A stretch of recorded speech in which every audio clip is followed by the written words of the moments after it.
G'day gorgeous people, and welcome to my first hero build guide for Paragon.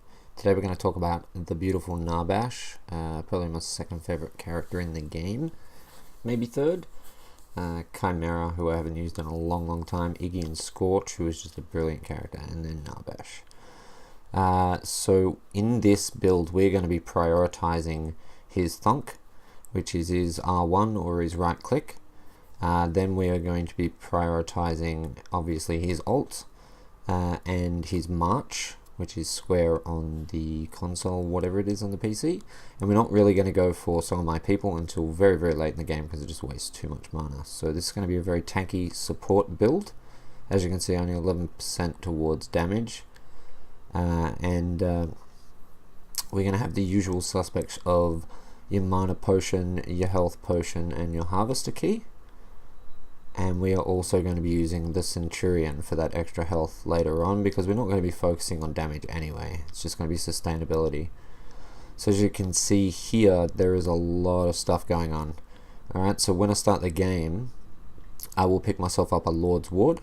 I also have a Brawler's Ward as well, but I pick up a Lord's Ward first and put 3 lesser healths onto it so that I can upgrade it as a 6-point card, get that done early on, and get that extra health. The next thing that I generally go for if I'm not, if I'm laning with someone, which is pretty much 90% of the time, is a Circlet of Health with 3 basic mana.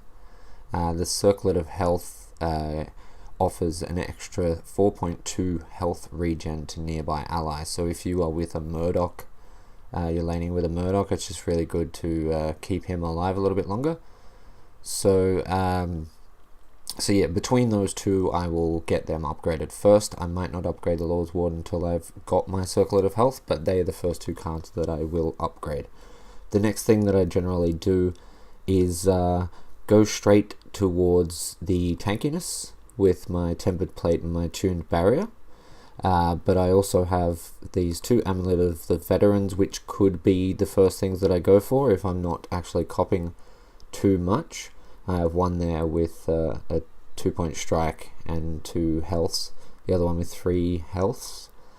So whichever way you wanted to go with that, it's just good to have that extra little bit of strike damage here, there and everywhere. But generally I will go for a Tempered Plate with 4-point guard, a 2-point guard, and a 3-point health.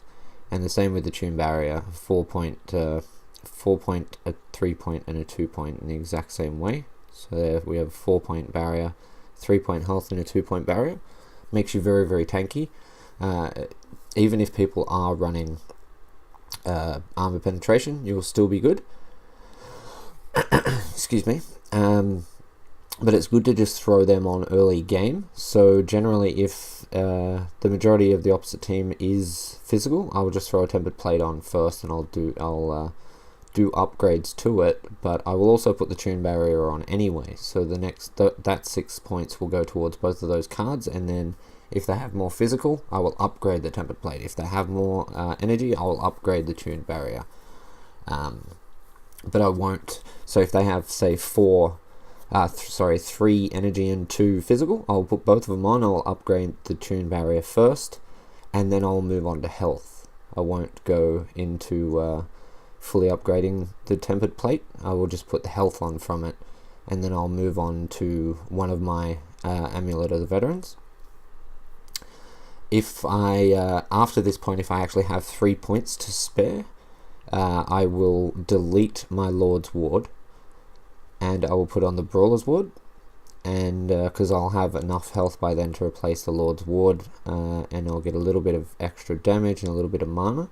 So once you're at that stage, you're kind of good enough to maybe put a little bit into March of my people to get that health regen going, but I really don't recommend it. So after that, we will go for both of our Amulet of the Veterans to give us quite a lot of health, and as I said, a little bit more physical power. So then we have both our 12-point cards, we have 3 9-point cards, and then lastly we have Savage Remedy, which is going to give us a lot more mana and some some health regen on top of that.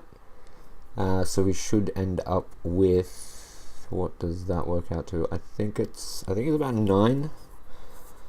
The health regen ends up around about 9.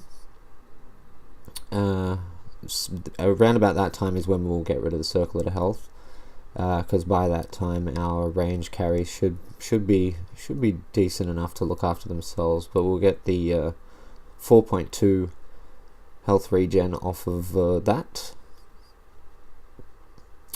So we have the two armors, which are 12-point cards. We have 2 Amulet of the Veterans, we have a Brawler's Ward, and we have Savage Remedy. But if you notice, I actually have Gift of the Ruins as well. With the Gift of the Ruins, in those very, very rare occasions where there is, say, 4 energy and 1 physical, or 4 physical and 1 energy, I will get rid of the corresponding armor card. So I might get rid of Tune Barrier if there is 4 physical, and I'll replace that with Gift of Rains, which is my mana regen, and then I can actually use Gift of My People, because that's going to give me a lot of mana regen. But that is the deck. If you would like, you can replace something like Savage Remedy with a Windcarver's Blade. It will actually work quite well, but there you go, there's the Gift of the Ruins, which I put sparks on. So I have 3-point mana regens on there, which is, as I said, to replace one of my armor cards. But you don't have to do that, you don't even have to have it in there at all. You could get rid of that and just run the 2 armor cards and use those 4 card points towards maybe having an extra 6-point card.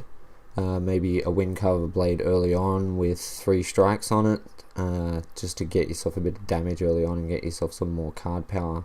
I generally don't even look to get last hits a lot of the time. I will lane with Murdoch and just weaken a lot of them and make sure my Murdoch levels up as quickly as humanly possible. But yeah, that's the deck right there. As I said, feel free to replace anything if you want. I mean, you don't have to have that Lord's Ward, you don't have to have that Circlet of Health, you don't have to use Savage Remedy, but in general this setup is really, really good. It works really well. So we'll just go on to the end of a bot match, just to show you the differences in his power. Okay, so here we are at the end of a bot match. I thought I'd load up a bot match and get this done so I wasn't screwing my team over.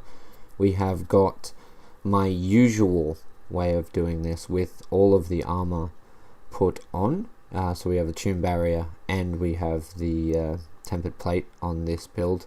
And I'll just jump off this pad and show you what all of his stats are. As you can see, we've got 1460 mana, so we have a good amount of mana.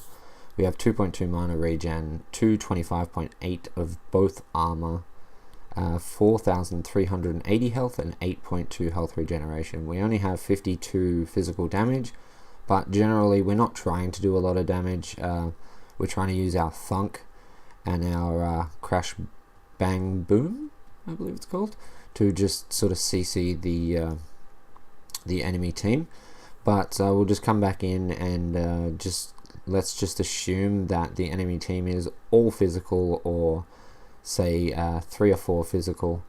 Probably not best to do it if they only have 3, but if they have 4, definitely there's not much point making your build around one player unless they're disgustingly good. So we'll replace that there with the Gift of Rains, and then you can see we've got 3980 health now, but we have 12.4 health regen and 5.2 mana regen, which is quite nice. We've dropped a lot of energy armor, but that health regen, if you are fighting against mainly physical heroes, you will just tank damage like a god. And having all of that mana regen and the decent mana pool, you can get yourself a Thunk off, use your ult, and switch to your Song of My People to just tank quite a lot of damage. But as I said, try that out. Maybe think of getting rid of the Gift of Rains to replace with something else, or the Savage Remedy to replace with something else. The rest of the build will serve you quite well, but those two cards, they can be quite easily changed up for something else. Maybe go for a bit of damage with a Windcarver blade and some strikes on there. But yeah, give it a go. Thank you very, very much for watching. If you enjoyed this video, please drop a like down below and leave a question if you have any. So as I said, yep, thank you very much for watching. I hope this was helpful. I will catch you in the next one. Peace.